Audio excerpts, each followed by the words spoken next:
Patuloy si Narcissus, kung ganoon, naghihintay ka lang na may mangyari sa'yo. Nais ni Narcissus na gumawa ng mahirap na desisyon ngunit umatras siya at sinabing, wala yun, basta bigyang pansin mo rin ang iba. Nalito si Speos at nagtanong, yun ba ay isang utos mula sa pinuno? Sumagot si Narcissus, ito ay kahilingan ng isang kaibigan. Sa kabila ng sinabi ni Narcissus, walang balak si Speos makipagtulungan. Sige, hindi ko kailangan sundin yan, pero iisipin ko. Labis na nagalit si Narcissus at sumigaw, Speos, ang kabutihan ay hindi kayang tiisin ng isang taong walang utang na loob. Hindi na gusto pang makipagtalo ni Speos kaya tumalikod siya, humiga sa kama, at sinabing, pagod na ako, matutulog na ako. Mag-usap na lang tayo bukas. Wala nang magawa si Narcissus kaya sumang-ayon siya, sige, magpahinga ka na lang. Pagkaalis ni Narcissus sa silid ni Speos, hindi niya nakalimutan ang kanyang gabi-gabing pagsasanay. Ginamit niya ang kahoy na baston para magsanay ng pakikipaglaban sa isang tahimik na lugar sa gabi. Habang nagsasanay, iniisip niya ang mga nangyari kay Speos. Naalala ni Narcissus ang mga pira-pirasong alaala noong mabait pa si Speos. Ako si Speos mula sa Greece, at ikaw. Nang oras na yon, hindi sumagot si Narcissus. Isang araw, nang malubhang nasugatan si Narcissus, si Speos ang sumagip sa kanya. Ayos ka lang ba? Uminom ka ng tubig. Ang mga walang galang na yon, hindi ko akalain na isinabat ka nila sa puno at iniwan ka sa ilalim ng araw buong araw. Binigyan ni Speos ng tubig si Narcissus. Nang gumaling na si Narcissus, si Speos din ang nagmasahe sa kanyang balikat. Buong araw kang nakasabit doon, hindi ko alam kung paano ito gawin pero mas mabuti na ito kaysa wala. Sa laban, takot na takot si Speos. Sige, itaas mo ang kalasag mo. Kapag nasa bingit ng kamatayan, takot na takot si Speos at nanginginig habang ang mga luha ay bumabagsak sa kanyang mga mata. Sa kabutihang palad, dumating si Narcissus upang tulungan si Speos at iligtas siya sa panganib, kagaya ng dati niyang ginawa upang matulungan si Speos na makatakas sa buwaya. Bagaman maswerte silang nailigtas, parehong na-corner sina Narcissus at Speos. Tumayo si Narcissus sa harap ni Speos hawak ang kanyang espada at sinabi, para sa pagkakataong ito lang, Speos. Sa sobrang takot, napasigaw si Speos, Naru, tumakbo ka. Ngunit ayaw iwan ni Narcissus ang kanyang kaibigan. Ayaw kong gawin ito, pero kailangan mong magpatuloy na mabuhay. Kahit na mas mataas ang tsansa niyang mamatay, hindi nagpakita ng takot si Narcissus. Nagpalit ang eksena sa isang silid na dating naroon lang sina Narcissus at Speos. Isang brusko at mukhang mapanganib na lalaki ang pumasok, at agad siyang nakilala ni Speos, ang kanilang tagapagsanay. Pareho silang sinanay at hinubog sa ilalim ng kamay ng trainer na yun. Matindi ang pagsasanay ni Speos, na madalas mahulog at minsan pa nga ay nakatali ang isang paa habang tinatakot siya ng mga tagapagsanay na armado at handang pumatay. Pagkatapos ng mahabang araw ng pagsasanay, bumalik muli ang dalawa sa arena. Sa arena, inapakan ni Dices ang isang gladiator, hindi pinapayagang mamatay ng payapa. Durog-durog ang mga bahagi ng mukha at mga laman loob ng gladiator, at kumalat ang dugo sa sahig. Habang pinapatay ni Dices ang gladiator, nakapagtatakang napunta si Speos sa ibabaw ng ulo niya at mahigpit itong kinapitan. Mukhang hindi napansin ni Dices dahil abala ito sa panunuya sa patay ng gladiator, habang ang maliit na daga na si Speos ay sumisigaw sa takot. Sa labang yun, nanalo si Speos, at lahat ay nagpalakpakan para sa kanya. Nagtapos ang flashback na iniwan si Narcissus sa mas maraming tanong na hindi masagot. Ano kayang dapat kong gawin sa'yo? Kinabukasan sa arena, maaga pa lang ay nakatayo na ang mga sundalo upang tiyakin ang kaligtasan. Naglalakad si Reyes sa tabi ng isang karwaheng may dalang kargamento. Magalang na yumuko ang mga tauhan niya, nandito kami upang magsilbi sa inyo, Ginoo. Ang anunsyo ay nagbigay alam sa lahat sa arena na dumating na ang kapitan ng Royal Guard. Sinuri ni Reyes ang paligid at kinausap ang kanyang mga tauhan, huwag nang dumaan sa mga hindi kailangang seremonyas. Nakaayos na ba ang lahat?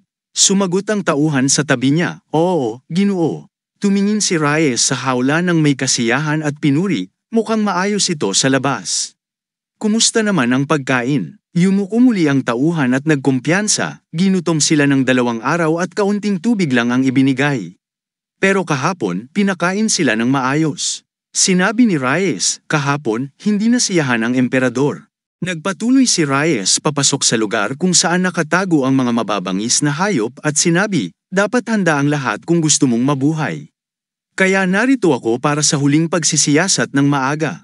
Yumuko ang tauhan nang humingi ng paumanhin, maayos na po ang lahat, Ginoo. Huwag kayong mag-alala. Nang dumating ang kapitan, magalang na yumuko ang ibang mga tauhan. Ang mga hayop na nakakulong sa mga hawla ay mga leon, buwaya, leopardo, at hina. Lahat ng mga ito ay may matitinding anyo.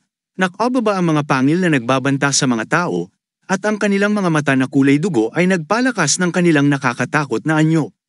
Ang kanilang mga alulong at pag-ungol ay umalingaw-ngaw sa buong silid.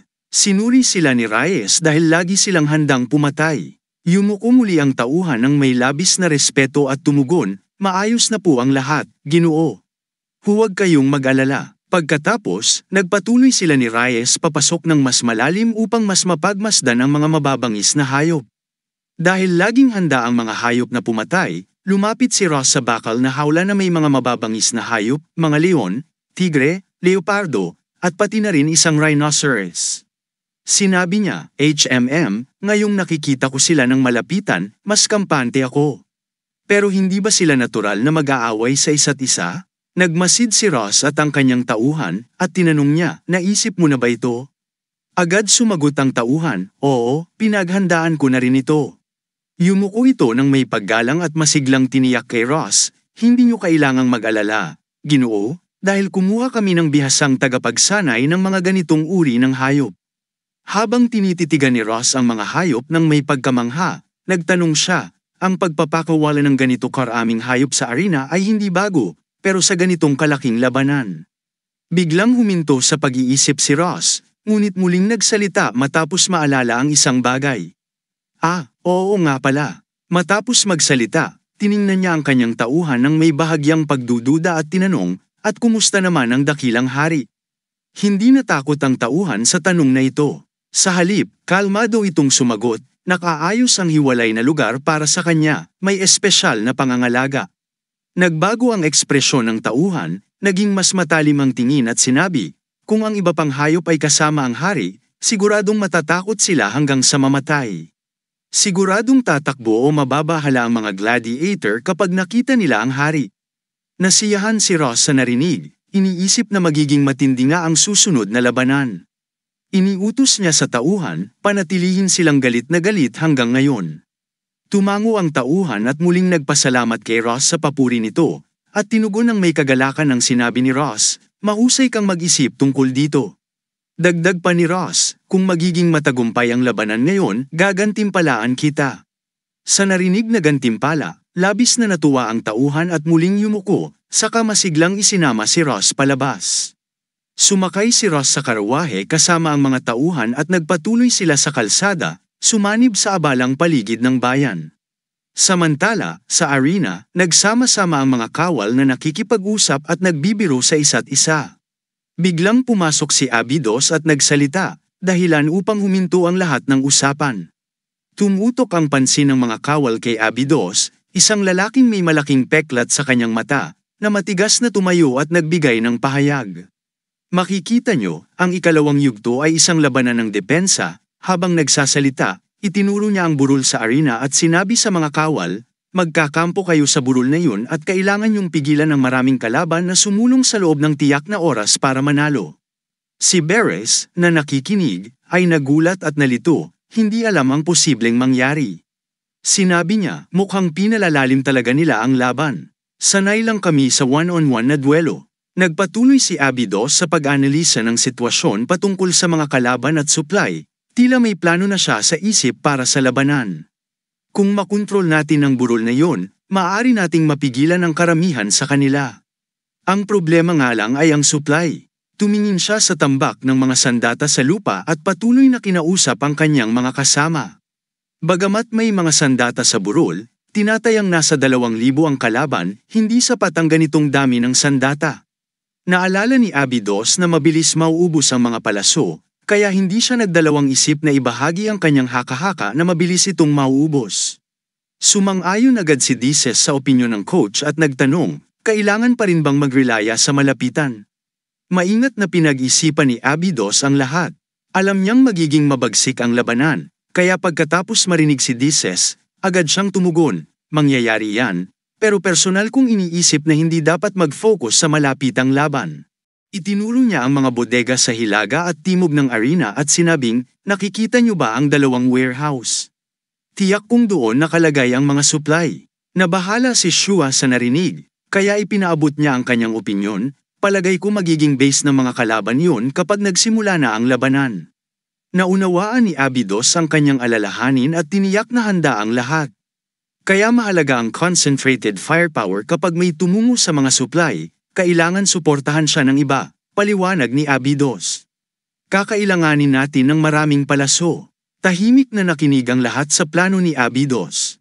Nagpatuloy ito, kapag nagtangkang pumunta ang lahat sa mga warehouse kapag naubusan na tayo ng supply sa burol, mataas ang tsansang mabaigo tayo.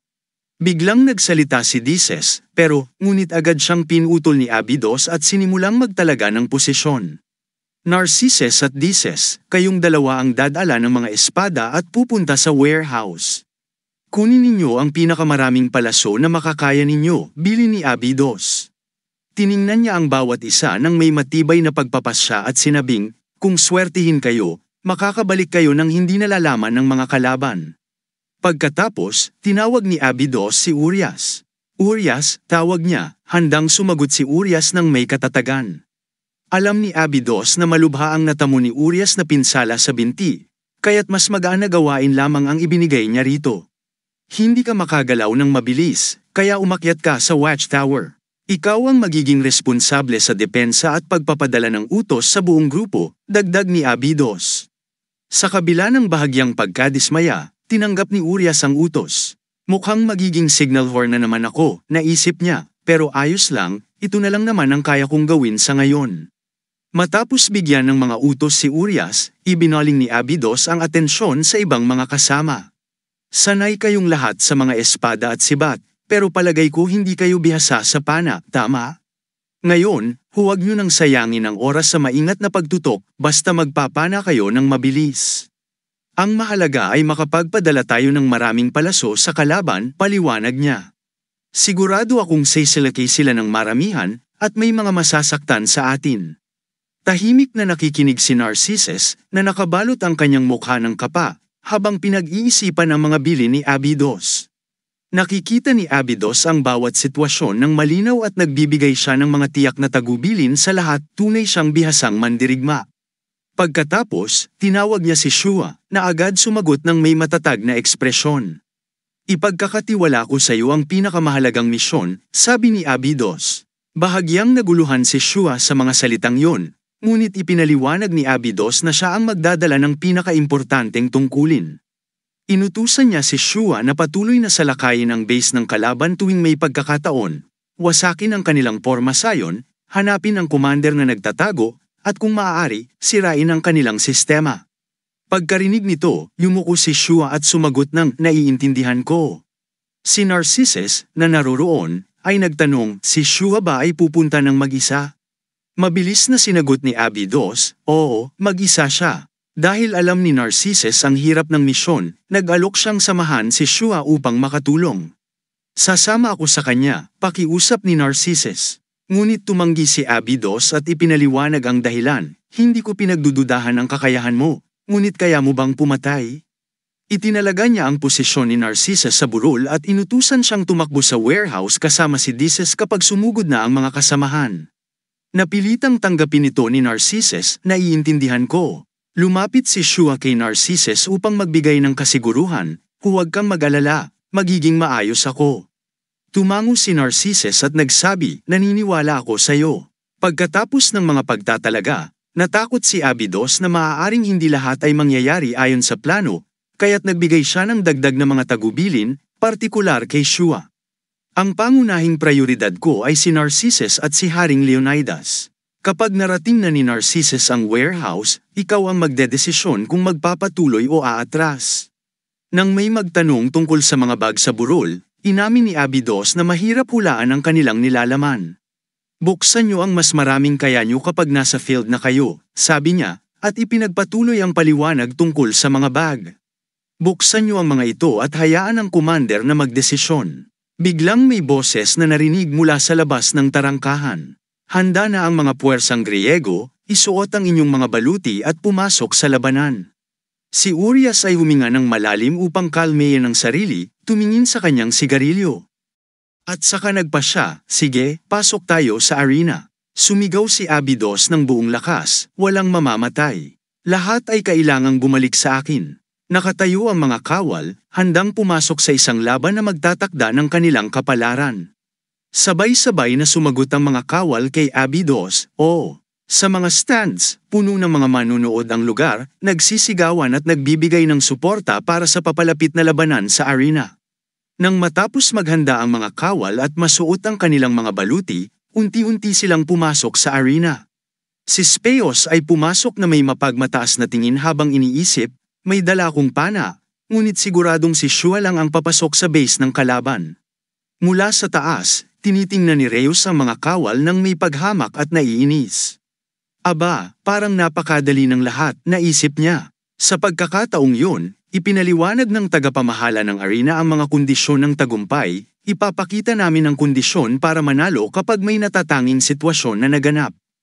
Kailangan ninyong labanan ang mga kalaban na unang susugod dito. Tahimik na nakikinig si Narcissus, siniseryoso ang bawat salita, habang iniisip na ang kondisyon para manalo ay nakabi sa espesyal na sitwasyon na mangyayari sa laban.